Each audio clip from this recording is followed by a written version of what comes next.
Hello, Fabulous at 50 Sisters. It's Diana Bose, the creative director of Fabulous at 50. You're receiving this gift of inspiration today because you're a Cosmo Club member. And one of the things I love about Fabulous at 50 is I get to introduce people I love along this journey, women who are inspirational and have been inspirational to me in many ways, and hopefully they'll be inspirational to you. So I want to share, I want you to share your love with these people as well.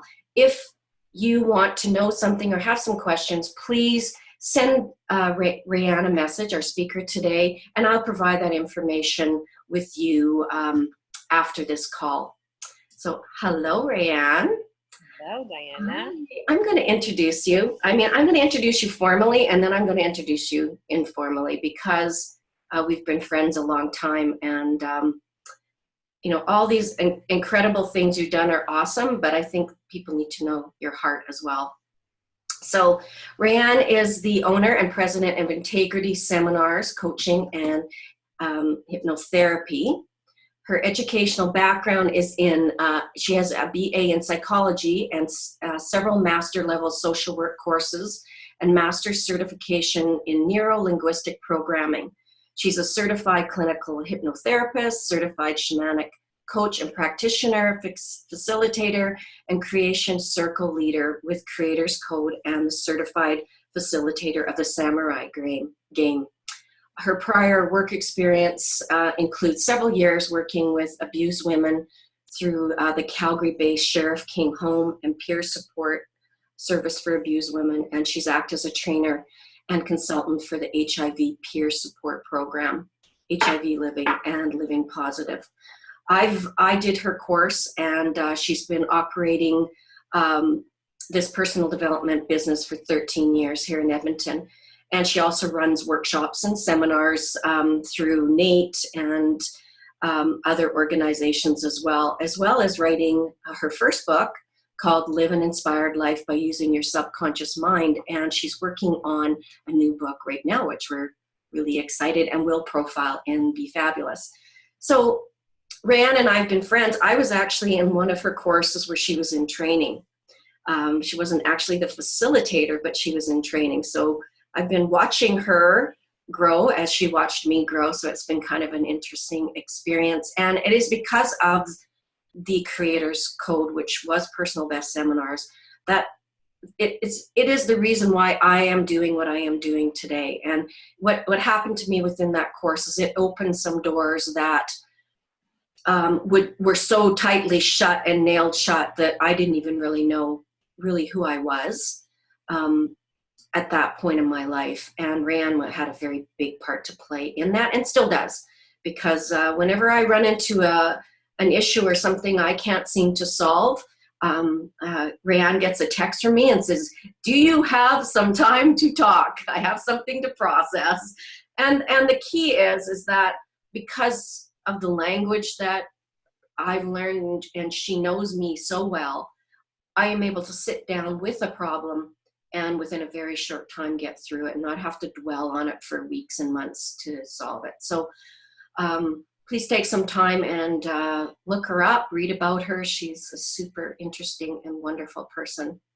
And based on our relationship and the thousands of relationships that Rayanne has developed and helped people, one of the things that she's become very, very good at and runs a wonderful program on is about relationships. So about the intimate relationships. And my husband and I, John, we didn't take the courses together, but when I was dating, that was kind of one of the first things I ask men, are you interested in doing any personal development? And if they weren't even interested, well, then I wasn't interested, because to me, it was about the willingness to grow together and learn together. So John and I have taken the couples courses. We've taken them several times because I really believe that you need to continue sharpening that saw. And we forget things along the way, and our relationships change as well. So Rayanne is going to share with us today her program in a very quick profile of this bit of a slideshow, and we're going to have a conversation while we do it. So You ready to go? Yeah. Let me just pull my slides up. Can you see? Yep. Perfect. So yeah, so relationships is one of those double-edged swords. So Diana, talking about sharpening the saw, I think for lots of us, um, it's one of those things that gives us our greatest joy and sometimes our biggest challenges. And so I'm going to talk a little bit about whether you're in a relationship or not, some of the things to think about. So the course that I teach is called Happily Ever After, and it really starts to look at the nuances and the dimensions of what that actually means. You know, that there's so many different ways that we can interpret that idea, including the fairy tale concept. And so it's about really recognizing that, just like lots of things in life, and I mean, this is definitely something that you and I both have learned and talked about in lots of parts of our life, whether it's in relationships or in our business. But so much of what you see depends on where you're looking and what the spot in which you're standing from, and point of view is that there's reality and then there's perception, and it's our perception that often creates our reality. Yeah. Yeah, So, for sure. so that's true in everything. And so it becomes really important that we recognize that that also has impact inside of relationships. And so when the whole concept of happily ever after is that fairy tales is where most of us learned that phrase, and then they lived happily ever after. And so anybody that's been in a relationship, and certainly those of us in our 50s, I'm sure there are some women that are part of Fabulous at 50 that maybe have been in, now 30, 35-year relationships. And then there'll be some that are maybe onto a second relationship, and or maybe even a third, depending on like me. and moi as well, depending on how things have gone. And so it's interesting to start to reflect on that, especially at this age, so is there really a happily ever after, and what does that actually look like? Because based on maybe life experience, it certainly hasn't measured up the way that we thought it was going to inside of fairy tales, so we've been very socially scripted, especially as little girls, that, find your prince, kiss a few frogs, find your prince, and then life is just going to be beautiful and wonderful and amazing. And certainly, in the beginning, Jack met Jill, right? I mean, go to what we were listening to or paying attention to as girls. And then Jack and Jill fell in love, right? Even more exciting somewhere along the way.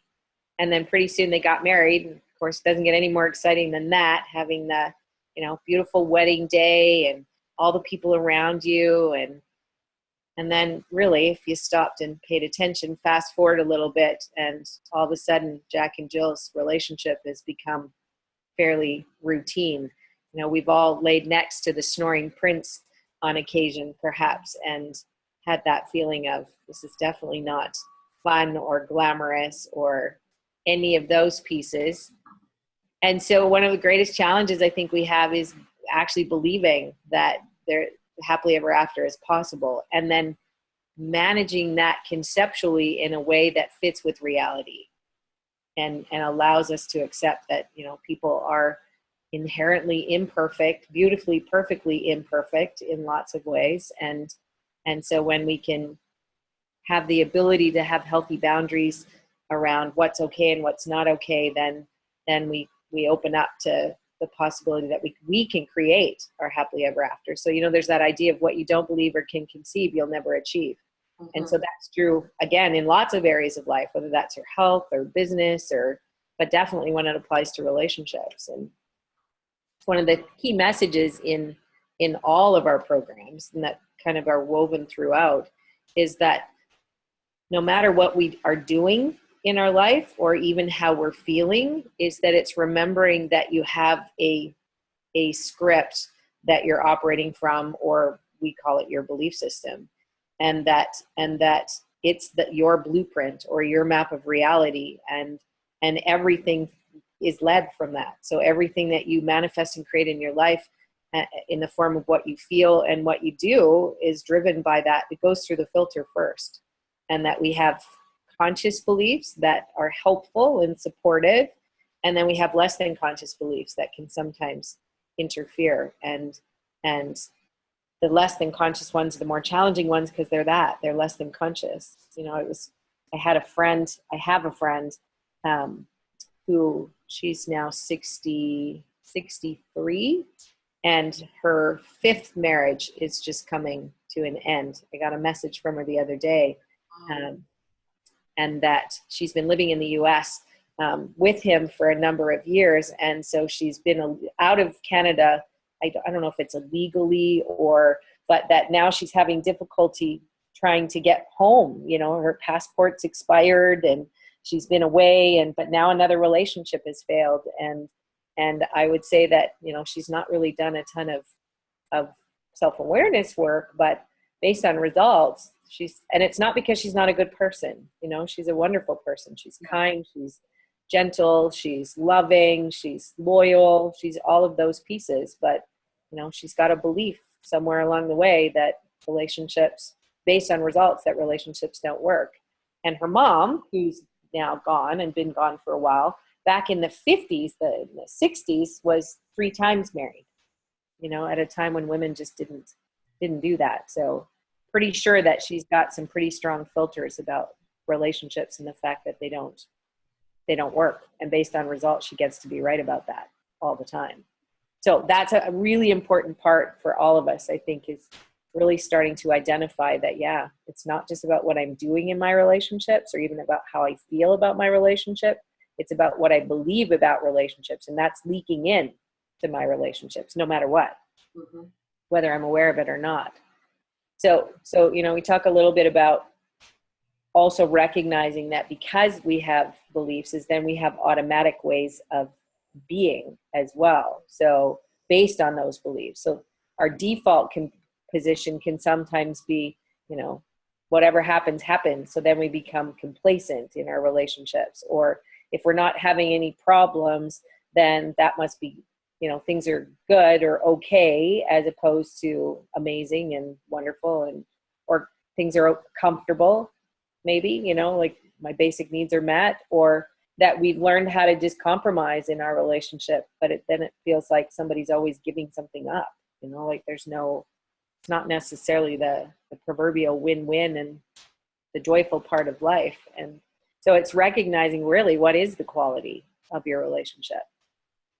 So I often invite people to think about what's the distinction between ordinary to extraordinary, and what could that look like in a relationship, especially if you've been in a relationship for 35 or 30 years or however long, right?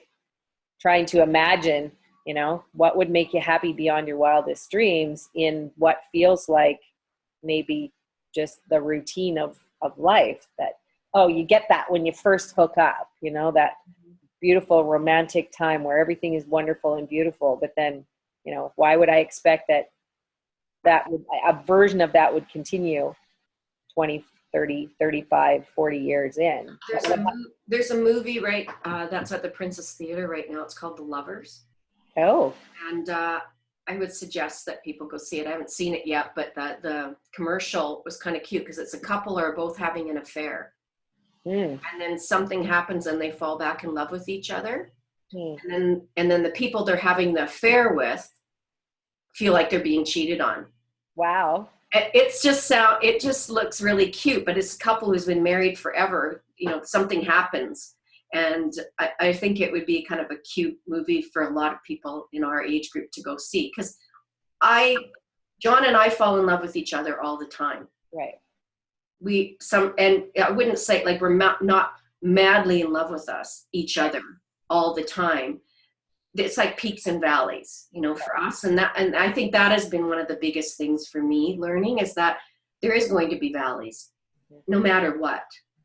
And every time we come out of one of those valleys, we are closer, and we are, because we both are committed to that. Yeah.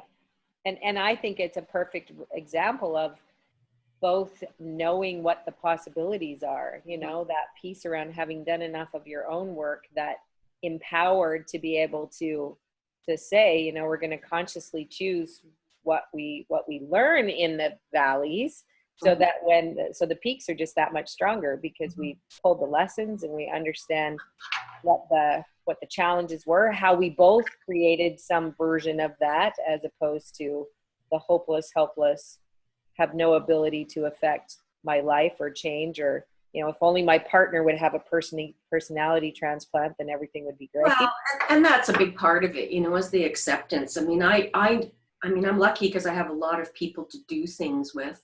Is that I tend to need a lot more outings and interactions than he does. So to expect him to do everything with me is unrealistic. Right. He just doesn't want to. He doesn't need to. Exactly. And then is the perfect recipe for codependence, which is also not the healthiest way to be in relationship, where there's no clear boundaries. There's no, I don't know where you start and I stop, and your bad mood is now my bad mood, or your terrible day has become my terrible day. Yeah, for sure. Yeah. So one of the things that I really encourage people to consider, and you know, whether I'm coaching or in the classroom, is there's a little thing called a concept called Johari's window, and it's one of those pieces that one of our biggest challenges as individuals is that there are parts of us that we don't know, but others, like a blind spot that we don't know, but others can see. And so one of the most powerful parts of relationship is if the other person has as their pure intent to support you, not necessarily to criticize you or hurt you or get back at you, is that one of the greatest things relationships can give us is the opportunity to be able to see into that blind spot. You know, it's just like driving a car, is that you can't see what's beside you, but boy, when you go to make that move and the horn beeps in the other person's car, you know that you're about to make a mistake. And so sometimes that can be really helpful. But then there's also the parts that we know and we don't want other people to know, those hidden parts, kind of those secret parts. And that can sometimes create challenges when we don't feel like we can be authentic, or we feel like we have to hold back. And then there's other parts that are open that we see and other people see, and there's a transparency and a safety to kind of be all of who you are. And then there's the parts that you don't know and other people don't know. And so relationships are really critical to all of them. So a partner can help you see into those blind spots. They can teach you about vulnerability, where you can start to open up. Again, trusting that you don't have a partner that's going to use your vulnerability or your honesty against you in a healthy relationship. Is that I know I can say anything and share anything, and I'm going to be respected and loved. And then the parts that you don't know and that others don't know, that there's a space to explore that.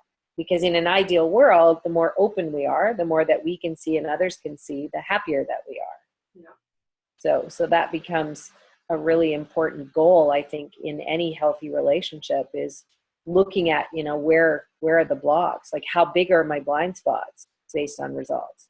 You know, and how unwilling or willing am I to be vulnerable, to be open, and to share those bits. That's one concept right there that you could just teach that, and that would make a huge difference in majority of people I know. Yeah, in so many different ways. So you know, it's that whole, why do we get married? And the stats are that eventually about 86% of Canadians get married. And so somewhere in there, it's something that we've been programmed to do. Now, sadly, the other statistic is that 50% of marriages end in divorce. Right. So my partner is a divorce lawyer. And so we have a lot of interesting conversations. You know, he often jokes about how, you know, I'm out there in the world slogging away, working hard to make relationships happy and healthy, and he's the guy that gets to deal with the collateral damage when it doesn't happen. Yeah. Wow. That's interesting. Yeah.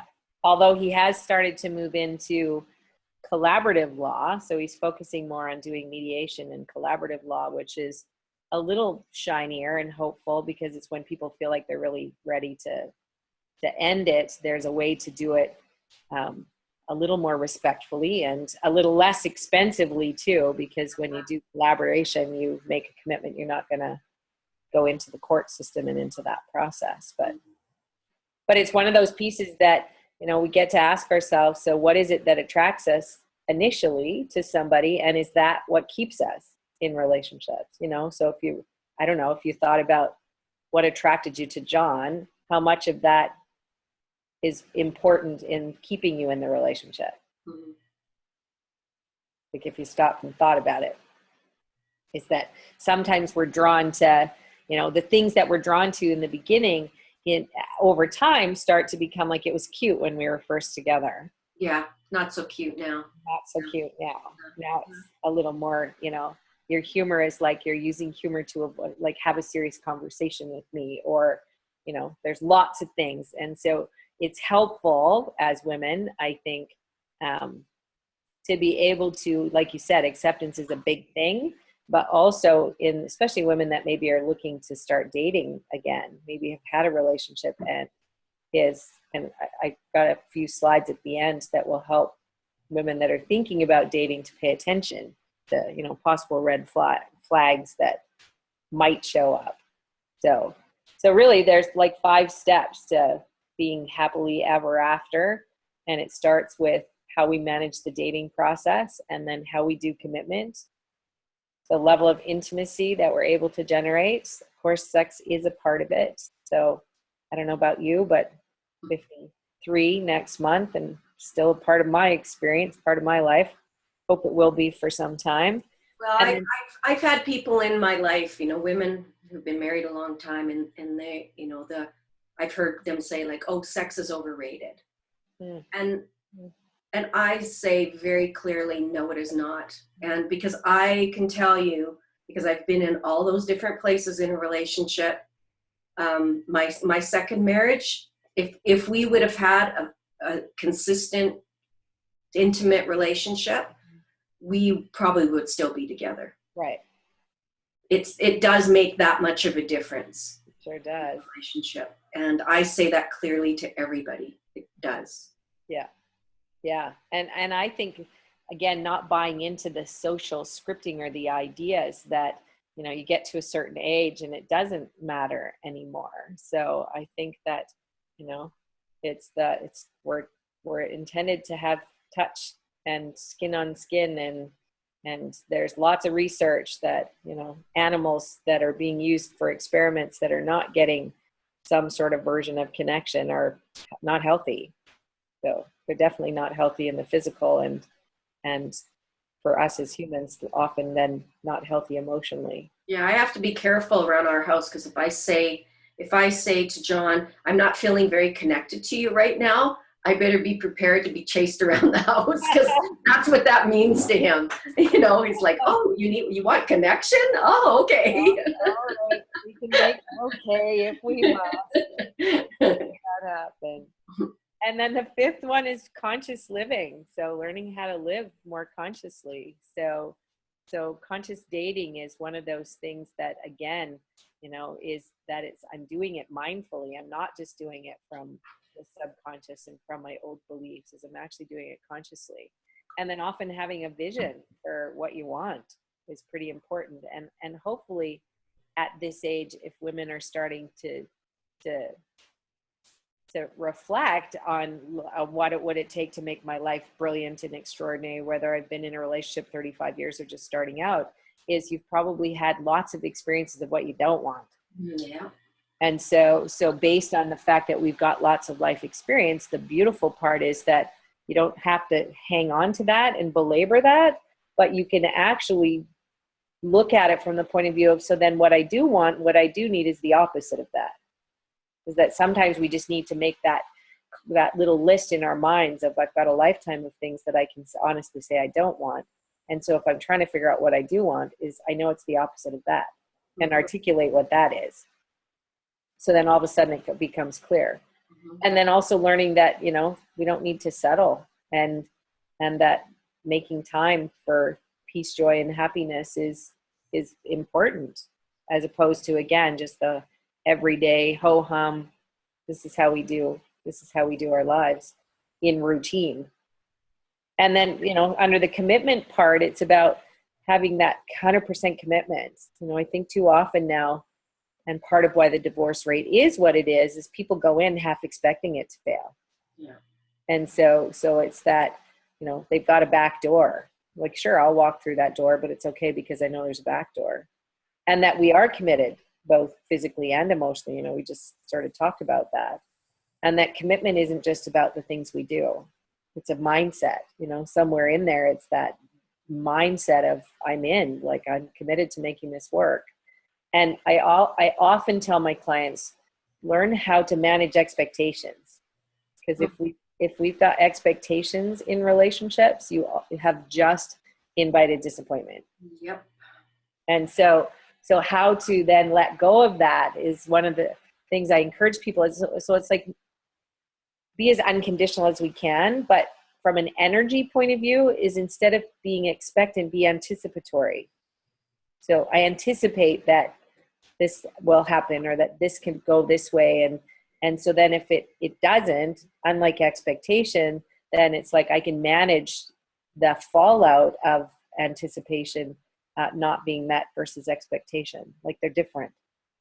Yeah, I've met so many women, grown women who still are expecting these guys in their lives to read their minds. Well, I expected him to do that. Oh, well, we went on this trip, and when I got home, he didn't ask me to see the pictures of my trip. So, life has come to an end because the expectations that he wasn't interested in her trip or not interested in seeing her because she had this big romantic version that he was going to show up with, 24 flowers at the airport and, different things like that. And I tend to have the opposite is I don't go to the expectations. So John always exceeds them. Right. Which is perfect. Which is lovely.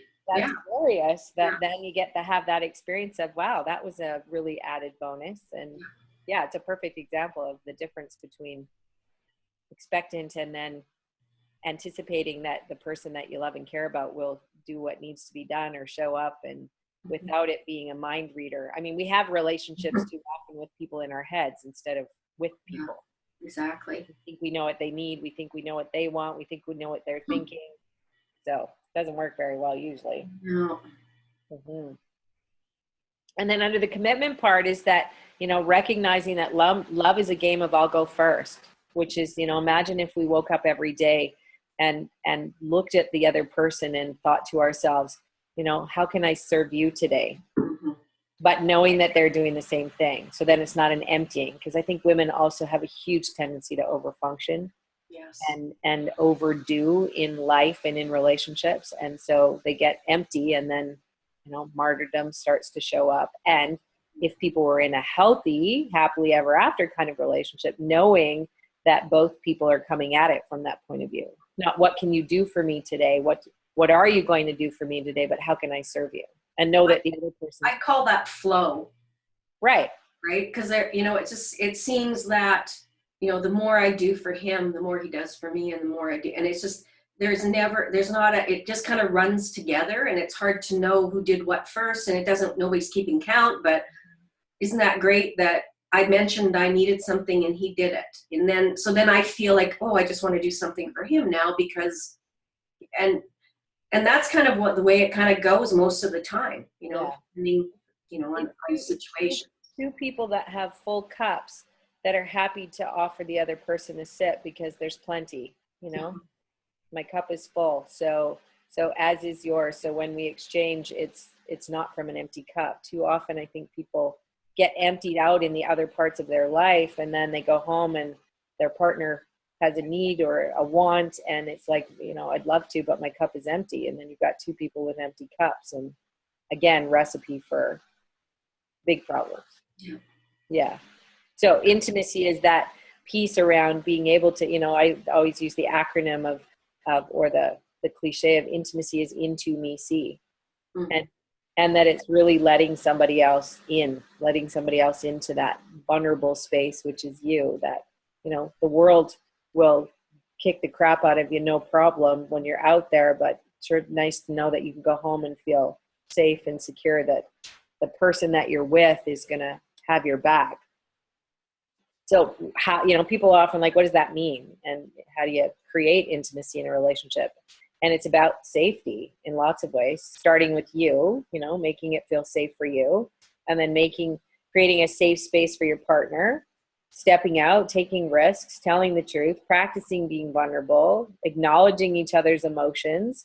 And then oftentimes it's the capacity to practice patience, you know, the whole word, as I said, perfectly imperfect somewhere along the way. So when we put those things together, so interesting, you know, the piece around sex is that they say, you know, the proverbial they, whoever they are, Yeah.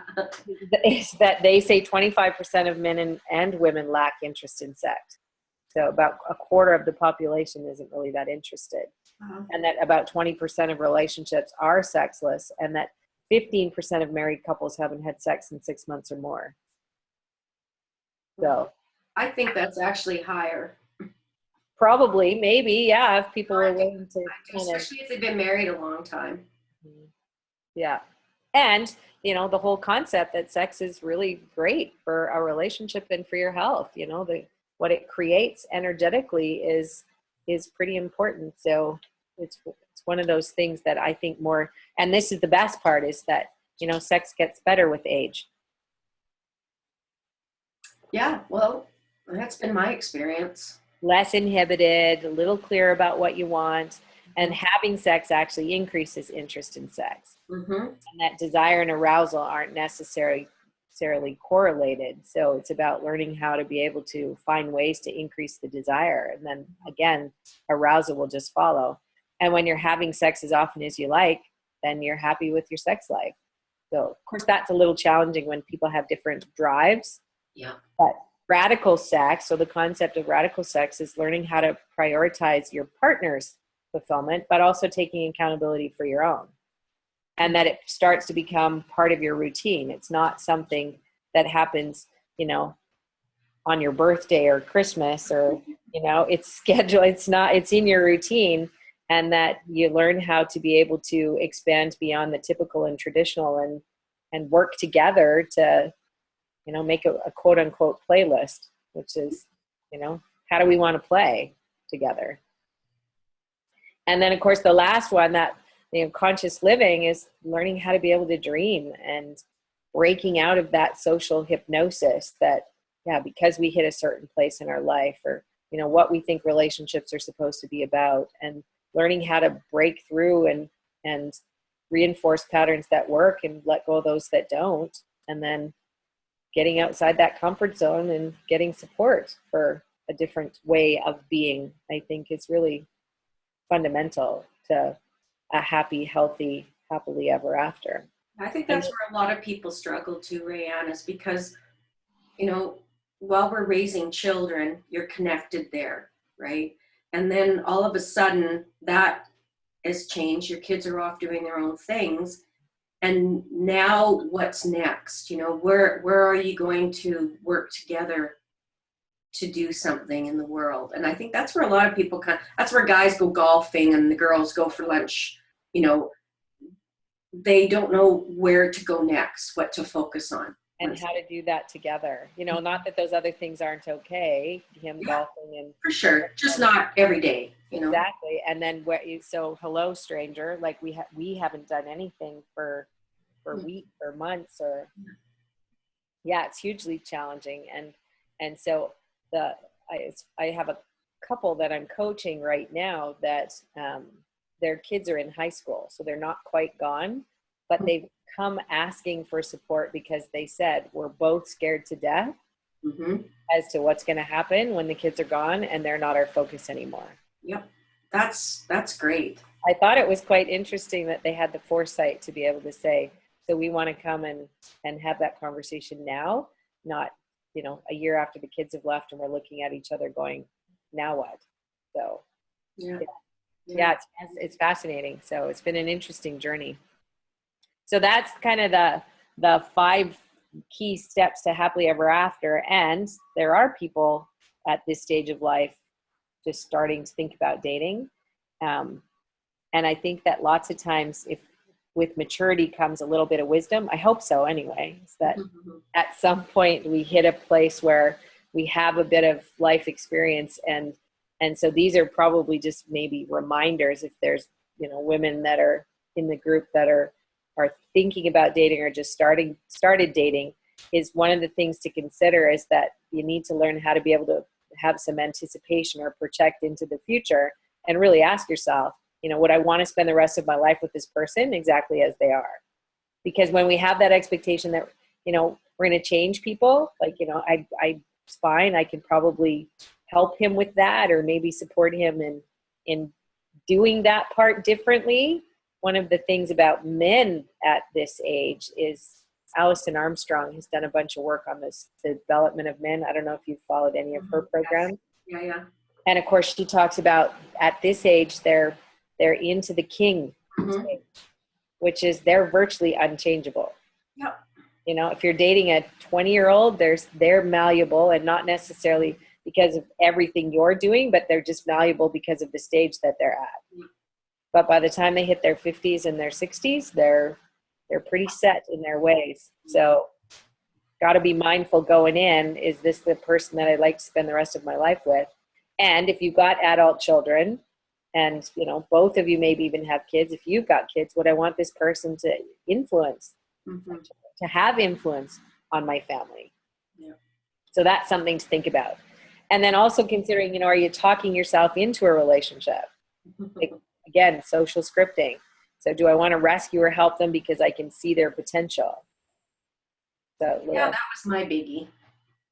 Yeah, like I can see that. That's a total flag, but, you know, I can overlook that because I can see their potential. Or I love the way they look or their status, and then that builds my self-esteem to be with them. That might be a way a woman can talk herself into being in a relationship.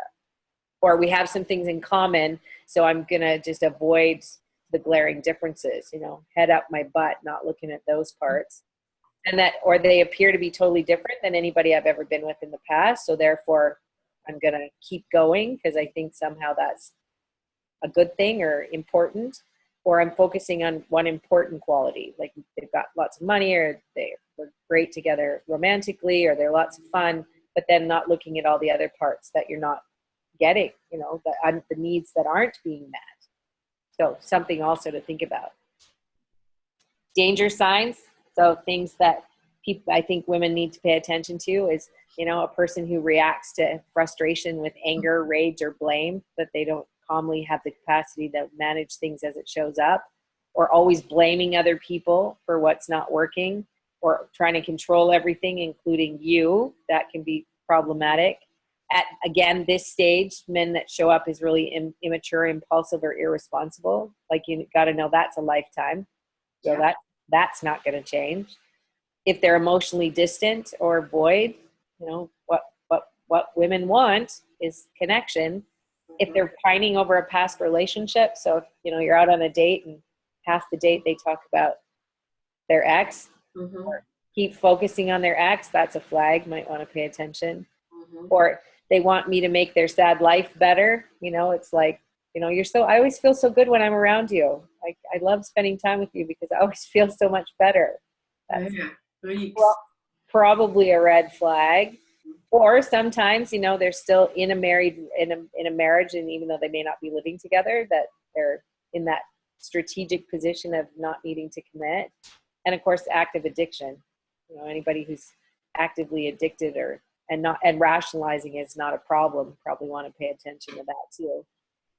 And then red flags, you know, other things that the other common kind of red flags are people that are really super negative or pessimistic about things that matter to you. So if you're kind of, you know, sharing things that matter and they're super pessimistic or down on that, lack integrity, you know, people that lack integrity when dealing with other people or money, people who've got lots of judgments about themselves or maybe even other people that, it's like you said, you know, self-development. So if they're not willing to look at themselves or accept feedback or take responsibility? You know, are you interested in self-awareness? Are you interested in personal development? And if people are not, that would be a clue that you might want to pay attention. Broken agreements, and we talk a lot about those in the classroom, or that the things they say about themselves doesn't really match the reality. You know, like, this is who I think I'd like to be versus who I really am.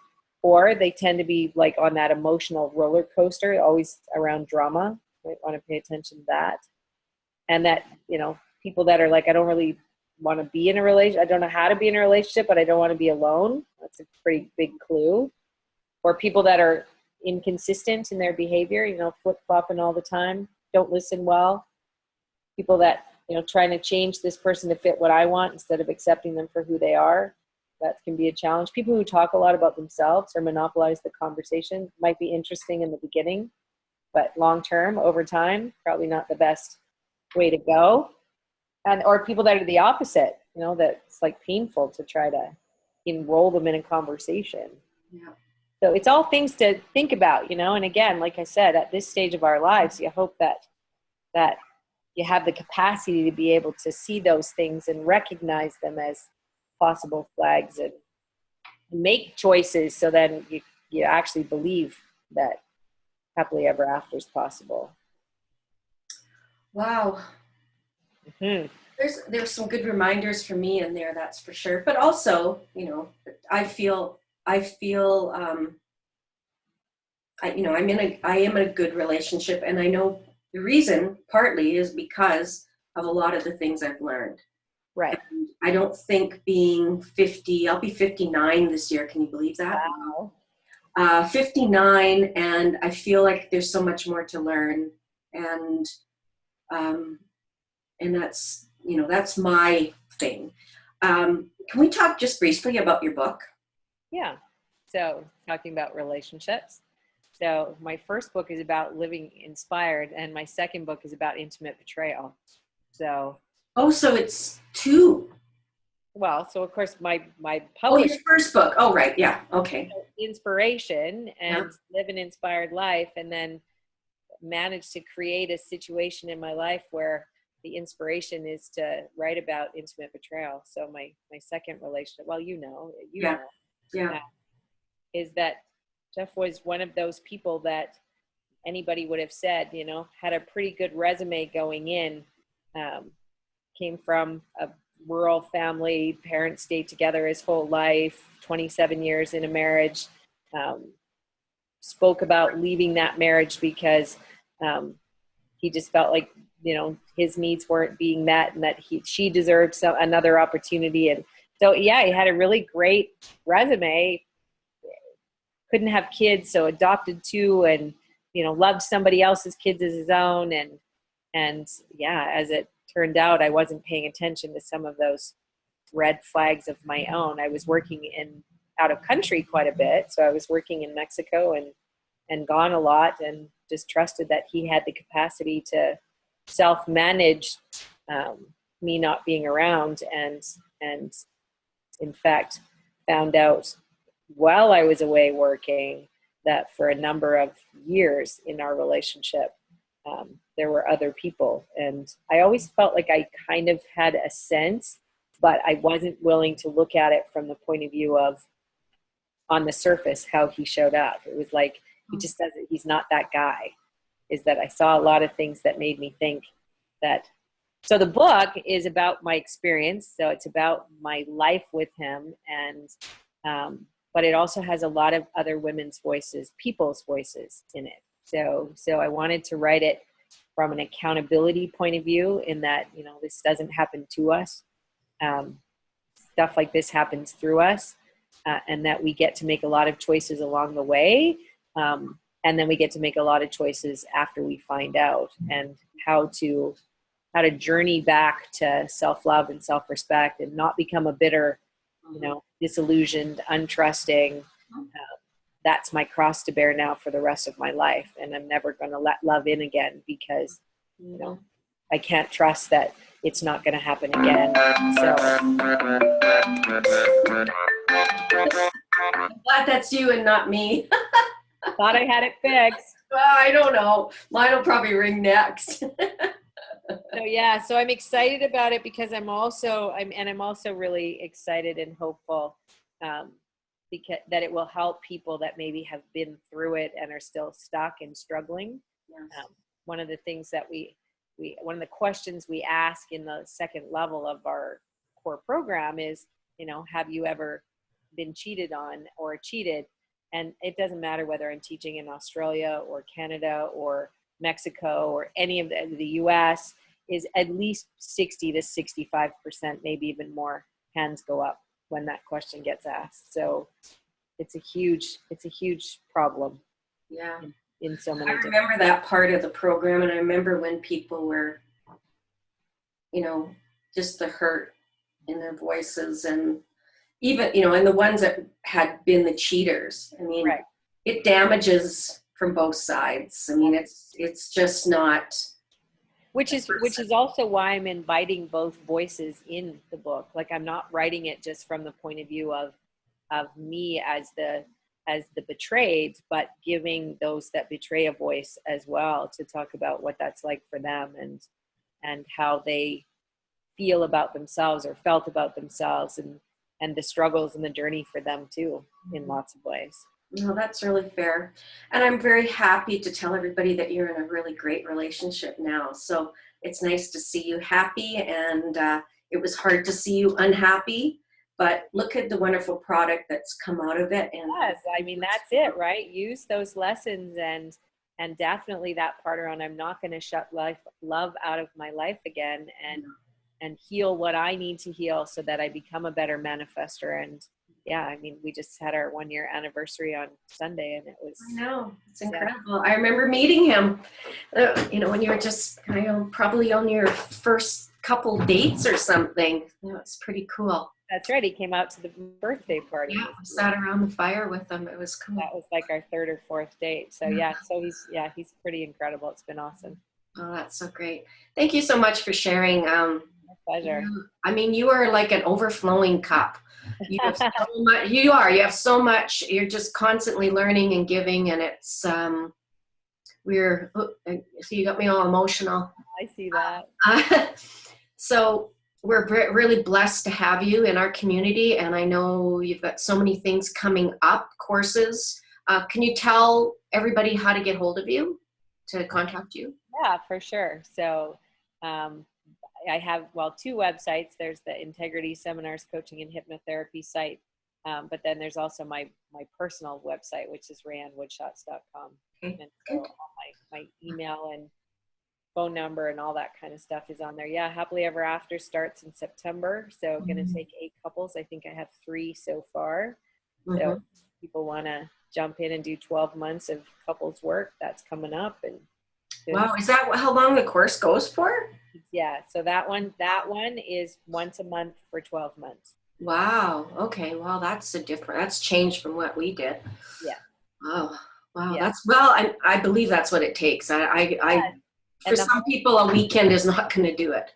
No, and the homework in between is one of the most critical parts. So it's not even just 3.5 hours once a month. It's like the homework slides at the end are consistent, diligent. So it's really intended that at least, for 12 months, a big part of the focus is on the relationship. Wow. Awesome. Yeah. Okay, my friend, I'm going to end the call, but I want to thank you again. And I hope that everybody has enjoyed this call, because this could be life-changing for you. If you even pick up one thing from one of those slides, it can make a huge difference. Yeah. Thanks for inviting me. Oh, you're welcome. Thank you. Good. Have a great day, Ran. We'll talk to you soon. Okay, bye-bye. Bye.